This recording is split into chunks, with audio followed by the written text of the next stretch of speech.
అమ్మా ఒక్క నిమిషం ప్లీజ్. అక్క ఏమైంది నీకు? నువ్వెందుకు ఇలా మాట్లాడుతున్నా? నువ్వు నాకు చెప్పు ప్లీజ్. బుల్బుల్ ఇవన్నీ మాట్లాడడం వల్ల ఎలాంటి ప్రయోజనం ఉండదు. నేనేం చేస్తున్నాను, ఎందుకు చేస్తున్నాను, ఇదంతా ఇంపార్టెంట్ కాదు. నువ్వు ప్లీజ్ అమ్మని ఇక్కడి నుంచి తీసుకువెళ్ళు, లేదంటే తనకి ఇంకా బాధ కలుగుతుంది. నాకు బాధ కలుగుతుందని నువ్వెందుకు ఆలోచిస్తున్నావు? నువ్విప్పుడు చేస్తున్న దానికి నాకు బాధగా ఉండదని అనుకుంటున్నావా? లేదు, నేనెక్కడికి వెళ్ళను, ఇక్కడే కూర్చుంటాను.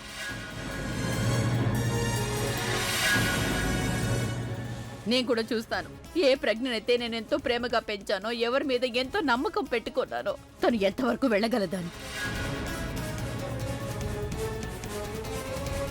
నేను ఇక్కడే ఉంటాను, ఇక్కడే కూర్చొని చూస్తానంతా. సరే అయితే నీ ఇష్టం.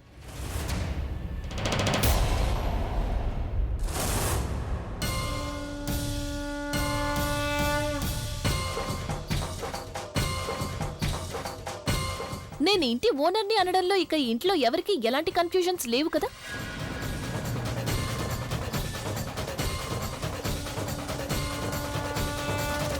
నువ్వు ఇదంతా ఎందుకు చేస్తున్నావు ప్రజ్ఞ?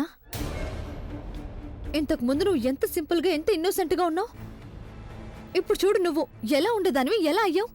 ఎవరిని పెళ్లి చేసుకున్నావో వాళ్లే మోసం చేస్తావా? నీ దగ్గర నేర్చుకున్నాను తను. ఆ రోజు నాకు పెళ్లి జరిగినప్పుడు మీరందరూ కలిసి నన్ను మోసం చేసినప్పుడు నా గురించి మీరు ఒక్కసారి కూడా ఆలోచించలేదు కదా. ఇకిప్పుడు నేను మిమ్మల్ని మోసం చేస్తున్నాను అని తెలిస్తే మీకు బాధగా అనిపిస్తోందా? నిజానికి నేను ఇంతవరకు ఏమీ చేయలేదు. ఇంకా నేను ఒక్కొక్కరికి కూడా లెక్క సరిచేయాల్సిన అవసరం ఉంది. ఓ ప్లీజ్, నీ లెక్కల్నిప్పుడు నేను సరిచేస్తాను. మెడ పట్టుకుని నేను నిన్ను జైలుకు పంపించలేదంటే నా పేరు ఆలియా మెహ్రానే కాదు.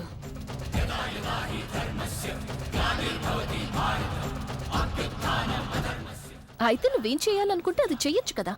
నేనేమీ నిన్ను ఆపడం లేదు. కానీ నువ్వెలా నిరూపిస్తావు? ఇప్పుడు ఈ ఇల్లు నాది, ఇక దానికి సంబంధించిన అన్ని పేపర్స్ నా దగ్గరే ఉన్నాయి కదా.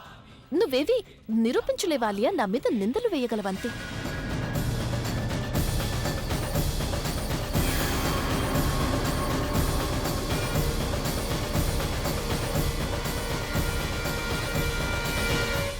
ఏంటేమైంది? ఎందుకులా నిలబడ్డారు? రజనీయ, నువ్వు రావడం మంచిదైంది. ఒక్క నిమిషం ఇచ్చదు. తనేమంటుందంటే ఇక ఈ ఇల్లు, అన్నయ్య బ్యాంక్ అకౌంట్స్, ఇంకా అన్ని ఇన్వెస్ట్మెంట్స్ కి యజమానురాలు తానే అట, అనే కాదట. చదివి అందరికీ చెప్పు తను ఎంత పెద్ద ఫ్రాడ్ అనేది. అలాగే మెడ పట్టుకుని తన ఇంటి నుంచి బయట గెంటే అన్నయ్య. పిచ్చిదానిలా మాట్లాడదాలియా.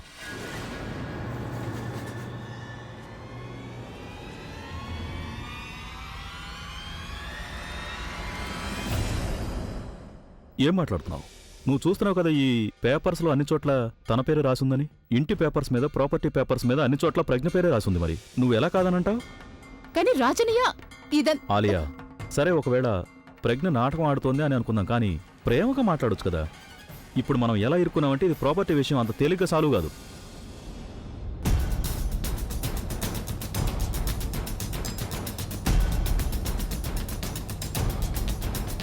సారీ, ఆలియా తరపు నుండి నేను సారీ చెప్తున్నాను. అమ్మా, అలాంటి వాళ్ళది నిజమైన ప్రేమ కాదు, అది వ్యామోహం. ఎగ్జాక్ట్లీ చిన్నత్త, నిజంగా ప్రేమించుకున్న వాళ్ళు అలా చేయరు. ఎంత మనసు విరిగిపోతే కన్న కూతుర్ని పట్టుకొని మా దృష్టిలో చచ్చిపోయా ఉంటుందా తల్లి? అది సరే అమ్మా, తన కూతురుతో తన మాట అనేటప్పుడు ఆమె మాటల్లో వ్యథ, కళ్ళల్లో బాధ గమనించావమ్మా? పెద్దబాబుకు బర్త్డే విషెస్ చెప్పు కూడా వెళ్ళాం కదా. ఊరికే ఎలా కాలిపోతుంది? మంట పెడితేనో పడితేనో తగలబడుతుంది.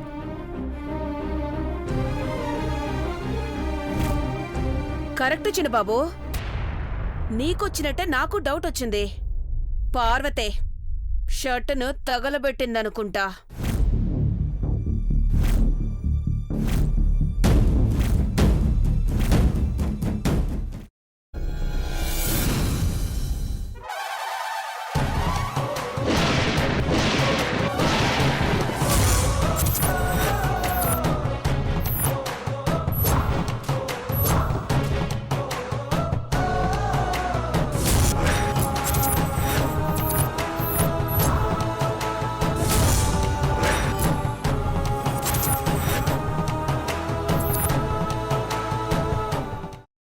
వేసుకున్న తర్వాత పొట్టు తీసేసి చాప్ చేసి పక్కన పెట్టుకోవాలి. ఒక ప్యాన్లో కొద్దిగా నూనె వేడి చేసి అందులో ఆవాలు, మినప్పప్పు, శనగపప్పు, కరివేపాకు, సన్నగా తరిగి పెట్టుకున్న ఉల్లిపాయలు వేసుకుని 1 నిమిషం పాటు వేయించుకోవాలి. ఆ తర్వాత కాల్చి కట్ చేసి పెట్టుకున్న వంకాయని కూడా అందులో వేసుకుని బాగా మిక్స్ చేసి బౌల్లోకి ట్రాన్స్ఫర్ చేసుకుని అందులో తగినంత చిక్కటి పెరుగు లేదా పల్చటి పెరుగు వేసుకుని మిక్స్ చేసి అన్నంతో కానివ్వండి, చపాతీతో కానివ్వండి సర్వ్ చేసినా చాలా బాగుంటుంది.